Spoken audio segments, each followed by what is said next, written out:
नीलांबुज श्यामल कोमलांगं सीता समारोपित वामभागं पाणो महासायक चारुचापं नमामि रामं रघुवंशनाथं नमामि रामं रघुवंशनाथं त्वमेव माता च पिता त्वमेव बन्धु च सखा त्वमेव विद्या द्रविणं त्वमेव सर्वं मम देव देव त्वमेव सर्वं मम देव देव। बोलिए सियावर रामचंद्र की है।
अभिलाषी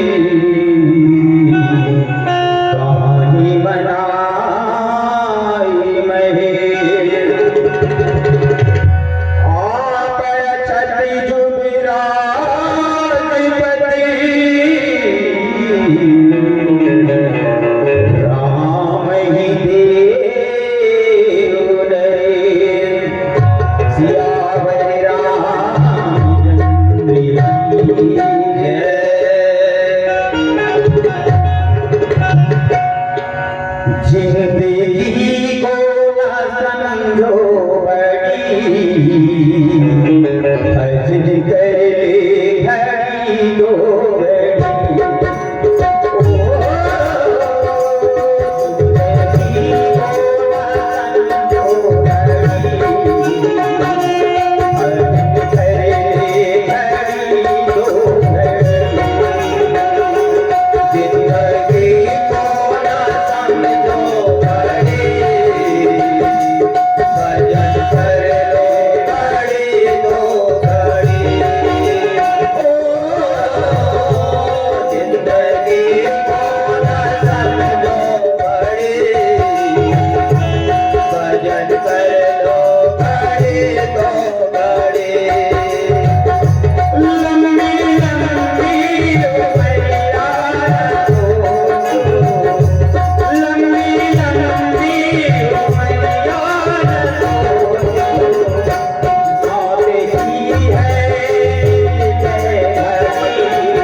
परम श्रद्धे मानस के मर्म के अनुरागी सज्जनों, यहाँ उपस्थित सती स्वरूपा माताएं एवं बहनों, मंच पर मंचस्थ निर्णायक मंडल, आज बहुत ही भाग्य, आज इस ग्राम घुघरा के पावन धरा पर जय श्री हनुमान मानस मंडली इस पावन धरा को सत सत नमन करती है, वंदन करती है, अभिनंदन करती है। वास्तव में कहा गया है कि कर्म करते रहिए, फल की इच्छा मत सोचिए, लेकिन यदि हम कर्म करते रहेंगे तो अवश्य फल मिलेगा। इस ग्राम घुघरा के श्री राम मानस मंडली को मैं श्री हनुमान मानस मंडली की ओर से बहुत बहुत साधुवाद धन्यवाद दूंगा। आज 18वां वर्षगांठ में 15 साल लगातार प्रतियोगिता कराते आए हैं, उसका फल प्रत्यक्ष में हम सभी को देखने को मिला कि आज ग्राम घुघरा के मानस मंडली कोरिया जिला से राज्य स्तरीय में बहुत भव्य प्रोग्राम दे करके आए, उनको मैं बहुत बहुत साधुवाद धन्यवाद दूंगा। और आइए कथा प्रसंग के श्री रामचरितमानस के दूसरे सोपान में उसी तरह का ठीक आज यहाँ विभूति जो है अच्छा नाम कमाए, उसी प्रकार संत शिरोमणि तुलसीदास जी यहाँ पर अयोध्या कांड के दोहा नंबर 1 में ऐसा सुंदर सरस भाव से वर्णन किए हैं, उसका बखान कैसे किया जाए। प्रभु रामचंद्र जी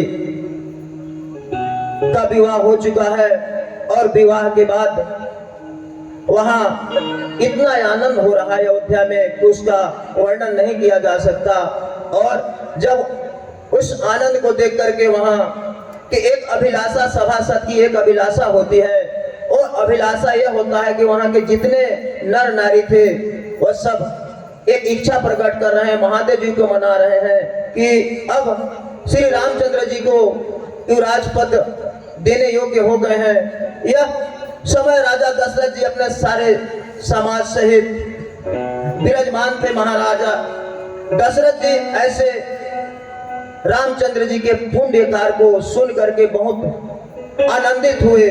तब राजा उनकी कृपा चाहते हैं, जितने राजा वहां पर सभा में थे, लोकपाल थे, सभी महाराज दशरथ जी का कृपा चाहते हैं और अनुकूल होकर बहुत प्रीति करते हैं। चाहे तीनों भुवन में या तो तीनों काल में कहते हैं कि महाराज दशरथ के समान आज तक कोई नहीं है, न तो होगा, ऐसा वहां के उपस्थित सज्जन समाज सभी महाराज दशरथ जी के बारे में कह रहे हैं। ऐसा सुनते ही मंगल के मूर्ति राजा दशरथ जी मन में सोच लेते हैं कि सचमुच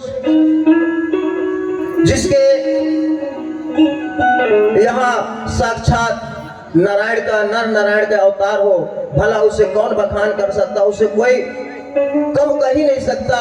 ऐसा सुन करके राजा दशरथ जी आत्मा से सोचते हैं कि सचमुच रामचंद्र जी को युवराज पद क्यों न दे दिया जाए।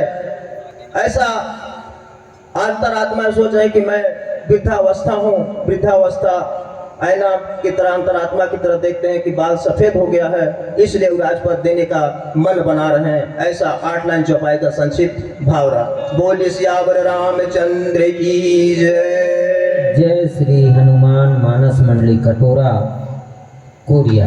बहुत सुंदर प्रस्तुति, आप सबों के श्री चरणों में प्रणाम।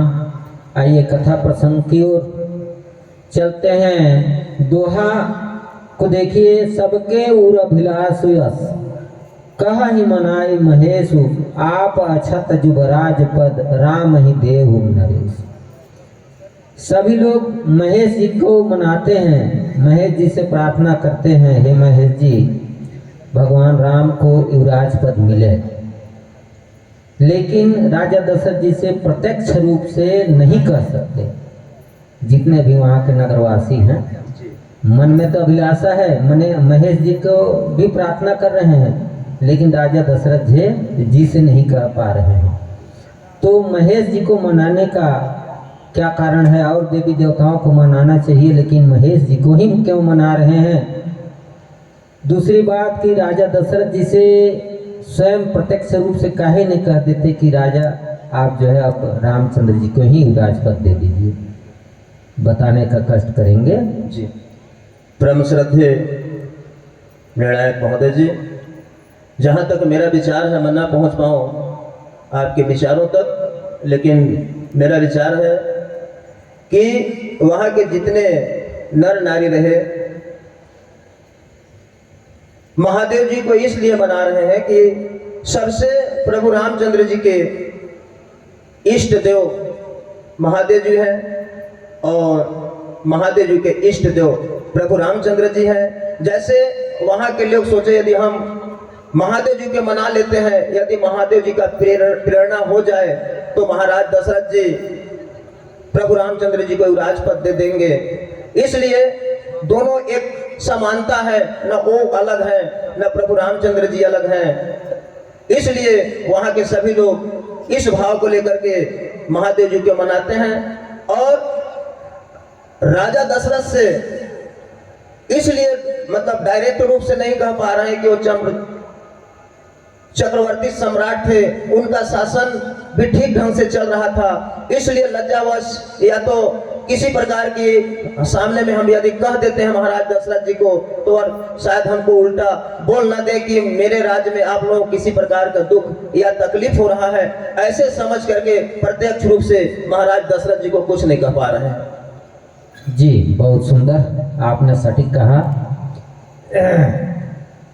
महान हैं महादेव जी और महान कार्य है युवराज पद देना, इसलिए महेश जी को मना रहे हैं। थोड़ा सा विचार आपके साथ कहें, बहुत सुंदर कहें आप। दूसरी बात प्रत्यक्ष सही में इसलिए नहीं कर रहे हैं कि भाई शायद मेरे राजकाज में कहीं खुश ना हो ये लोग, इनको अच्छा न लग रहा हो जी सर, इसलिए जो है प्रत्यक्ष रूप से जी संकोच कर रहे हैं। संकोच कर रहे हैं। चलिए बहुत सुंदर, लीजिए मानस जिज्ञासा की ओर। धन्यवाद। जय श्री हनुमान मानस मंडली कटोरा, बहुत बहुत धन्यवाद। बहुत अच्छा गायन वादन आप लोगों का। एक छोटा सा जिज्ञासा है, आप लोग निर्गुण भक्ति के बारे में जनमानस को बताने का कष्ट करें। परम श्रद्धेय निर्णायक महोदय जी, सचमुच आज निर्गुण भक्ति ही हो रहा है। सगुण निर्गुण भक्ति यदि हम जैसे मुंह से गा रहे हैं या तो जिसको नहीं देख रहे हैं वह निर्गुण भक्ति होता है। और आज हम जब तक हमारे चरित्र में निर्गुण भक्ति नहीं करेंगे तो शायद हम उस जगह या तो मोक्ष को प्राप्ति नहीं हो पाएंगे जैसे निर्गुण भक्ति है। निर्गुण भक्ति का मेरा यही मूल भाव है कि हम सभी निर्गुण भक्ति ही कर रहे हैं। निर्गुण भक्ति किए बिना मोक्ष की प्राप्ति नहीं होगी। चलिए, उसमें कुछ शाखाएं भी हैं, अगर जानकारी हो तो जनमानस को बताएं। निर्गुण भक्ति में भी 2 शाखाएं हैं।